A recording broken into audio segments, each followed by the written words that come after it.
I'm Jennifer Della Quadri, and this is the Raising Happy Teens podcast, where you learn how to successfully guide your teenager into adulthood without losing your sanity in the process.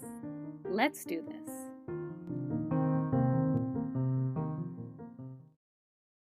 Welcome back to the podcast.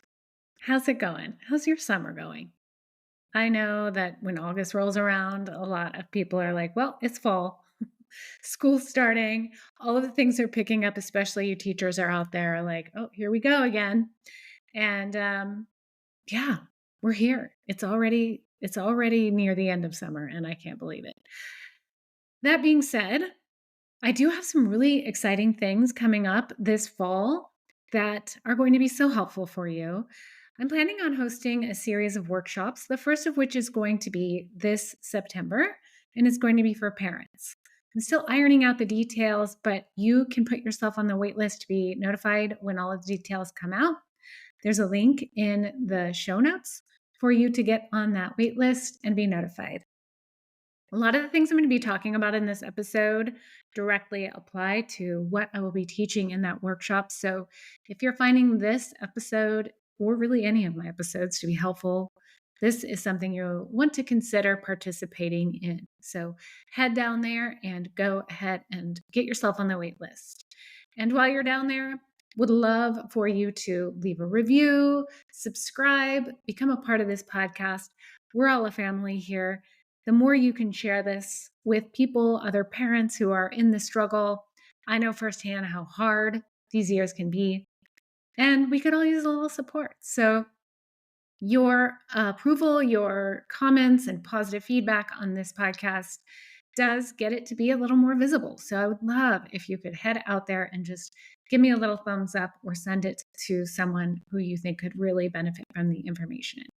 So thank you so much for continuing to tune into the episode. I like to think that you are just here with me, or walking, or we're sitting at coffee and we're just talking. And I've got a few things that I'm going to share with you. And that is what we're going to dive into right now. So, you know how sometimes I like to go on a tangent. There's always a purpose with it. But let me start with today's tangent. So, I don't know if you know Taylor Swift's song Anti-Hero. If you're a Taylor Swift fan, if you're a Swiftie, I'm sure you do. If you don't, you may have no idea what I'm talking about. But the chorus really applies to what I'm talking about today. I'm not going to sing it to you. As much as I love karaoke, I will not put you through that. But the words in the chorus are, it's me, hi, I'm the problem, it's me. And if you don't know the song, the rest of the lyrics in the chorus are, at tea time, everybody agrees. I'll stare directly at the sun, but never in the mirror. It must be exhausting, always rooting for the anti-hero. I happen to love the idea of an anti-hero, or just somebody who is flawed, but ultimately really relatable and likable, despite this fact, like Tony Soprano or Walter White. I know gangster movies or TV shows are so fun. I mean, you love them, even though they're doing things that aren't great, right? And I've always looked at the lyrics to this song, and I really find that they can relate to parenting. Yes, Taylor Swift songs do apply to parenting. We're all doing our best, but we are all also just ultimately flawed. And what makes all the difference in the outcome and the future relationship that you have with your teenager is whether or not you're willing to look in the mirror and own up to your flaws. And so, just for the fun of it, I put this chorus of this song into ChatGPT, and I asked ChatGPT to tell me what these lyrics mean. And here's what it said. Someone who's aware of their flaws and the impact they have on others, but who also struggles with self-acceptance and the pressure to be perfect. It's a raw and honest portrayal of vulnerability. ChatGPT, you nailed it. This is what it's like to be a parent.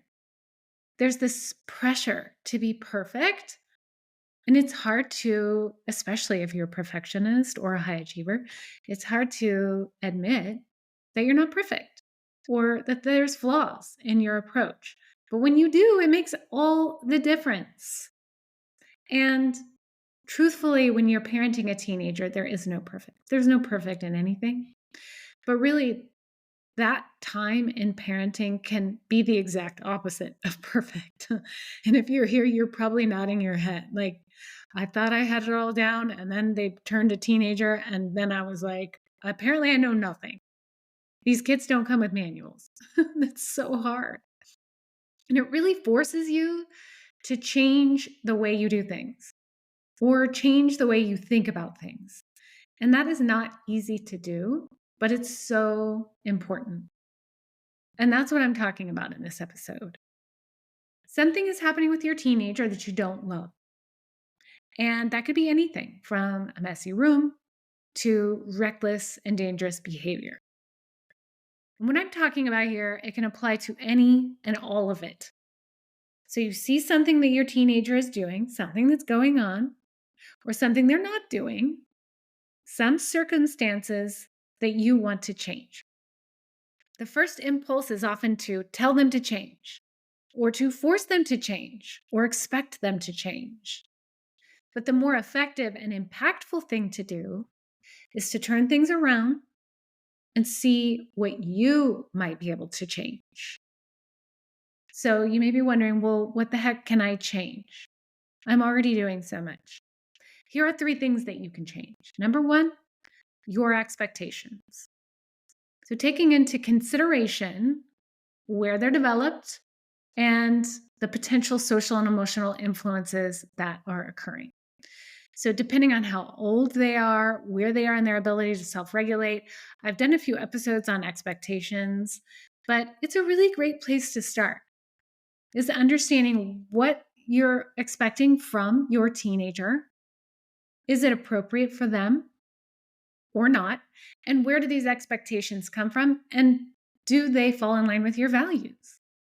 Yes, your values and your expectations can change based on you changing and you maybe seeing things that are different or more important than you did before. Another thing you can change is your behavior. Our brains are really efficient, and thank goodness, it's for our survival. But this efficiency allows us really to not be overwhelmed in everyday life. So, for example, once you learned how to drive, it became something you don't really have to think about, right? It's automatic to the point where you arrive somewhere and you're like, I don't even know how the heck I got here, but I'm here. It's procedural memory. You learned how to do something, and now it just happens. And this can become a problem when it comes to unwanted behaviors. Like, for example, reactivity. It becomes an unconscious action that we don't have control over.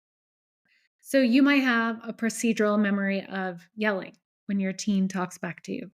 It just happens. Then later on, you're like, yeah, I really lost my cool there, right? I kind of flipped my lid.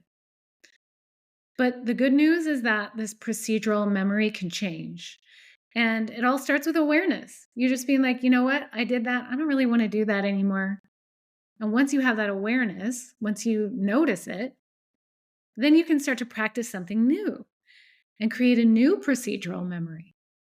And this happens sometimes with my clients when I'm talking with them about how to interact with their teen, how to be an active listener. And they hear the steps for doing it and they think that's just going to feel really awkward. Of course it is, because it's not the way you're used to doing things. It's like learning to walk again. It's going to be wobbly. It's going to feel awkward and strange. But then eventually it just becomes like the way you do things. And spoiler alert, when you learn how to do things like this with your teenager, you can do it with all kinds of people in all kinds of situations. And so it impacts all of your relationships. Yes, that's a tangent, but it's true. So once you start practicing these new behaviors, they'll become a new procedural memory. So then instead of yelling, maybe when your teen talks back, you pause and you take a breath. Your behaviors can change. And then the third thing you can change are your thoughts about the situation. And this is so much easier to do when you're feeling regulated. There's so much misconception in the world of like, well, just change your thoughts. Well, just change. If you don't like that thought, just go ahead and think something different. But your brain isn't always running the show, especially when you're in a stress response. Your body is running the show. Body first, thoughts second. So before you attempt to address your thoughts about a situation, get yourself centered and grounded. And then you can take a look at the thoughts you're having. Maybe write them down and ask yourself, what else might be true about this? Or what else might be going on here? And going back to that previous example, when your teen talks back to you, your thought about the situation might be they're being disrespectful. But what might also be true here? Maybe they're stressed out. Maybe they got in an argument with a friend, or maybe they didn't sleep well. Maybe they're feeling overwhelmed. So what you're doing is you're just opening yourself up to other potential things that could be going on, other viewpoints. And a good question you might ask here is, what might they be needing right now? And that brings me to my next part. And that's evaluating if you're the problem. Going back to the Taylor Swift song. Is it me? Hi, am I the problem? Me? Right? Like looking back at yourself, maybe I'm the problem here, or at least part of it. And so here are some questions. I have a list of questions that you can reflect upon. And when I say the problem, know that I'm saying that with compassion and a lightheartedness. It's not that it's your fault. We're not placing blame here. We're not saying everything is because you totally messed up, too bad, so sad. It's just, okay, maybe there's more than one way of looking at the situation, and maybe there are things that can change based on me and things I can do, instead of expecting your teenager to be the one who's doing the changes. That's what I mean. Are there things that you can do? And there's no grade. There's no right or wrong answer. There's no committee watching you and wagging their finger at you like, oh, see, I know you high achievers out there want to win and do the best and, be the greatest. But really here, these are just your answers for you. This is you looking into the mirror, being the anti-hero. So here are the questions, and just listen and think in your head, yes or no. Do I listen actively to my teen without interrupting? Do I express my love and appreciation for my teen regularly? Do I use I statements to communicate my feelings effectively? Am I open to hearing my teen's perspective, even if I disagree? Do I have clear and consistent rules and expectations for my teen? Do I enforce consequences fairly and consistently? Do I give my teen age-appropriate responsibilities and privileges? Do I respect my teen's privacy while maintaining open communication? Do I provide emotional support and encouragement to my teen? Do I help my teen develop healthy coping mechanisms for stress? Do I encourage my teen to explore their interests and passions without judgment? Am I a positive role model for my teen in terms of behavior and communication? Do I avoid rescuing my teen from the natural consequences of their actions? Do I prioritize quality time with my teen and engage in shared activities? So just pay attention to whatever comes up for you when you hear this list. Where were your yeses and nos? Where might you be able to grow and evolve? And you can just start by focusing on the 3 things I discussed earlier, your expectations, behaviors, and thoughts. And just pick one area that you'd like to improve. And then you can get to work changing the procedural memory. And most of the time, honestly, it comes down to just staying regulated and being able to effectively communicate with your teenager, which is really what my upcoming workshop is going to be all about. It's called How to Talk So Your Teen Will Listen. The registration is going to open soon, so go ahead and get on the wait list.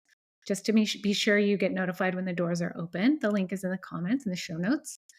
And I would love to see you there. So there you have it. Am I the problem? Oh, and one more thing I wanted to say before I wrap up. If you heard that list and you're like, well, yes, to everything, that doesn't mean your teen is the problem. That doesn't mean you're going to go to them and say, hey, I listened to this podcast and turns out I'm perfect. You're the problem. No, that's not what I mean. There's a lot more going on here.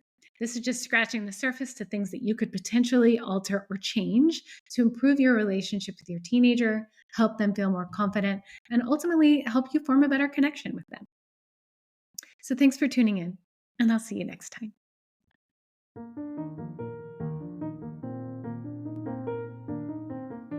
If you liked this episode, I'd like to invite you to join Raising Happy Teens, my free online community for parents of teenagers, where every week I host Ask a Coach. You bring your parenting questions, and I provide expert advice and coaching. Click the link in the show notes to join today. I'll see you inside.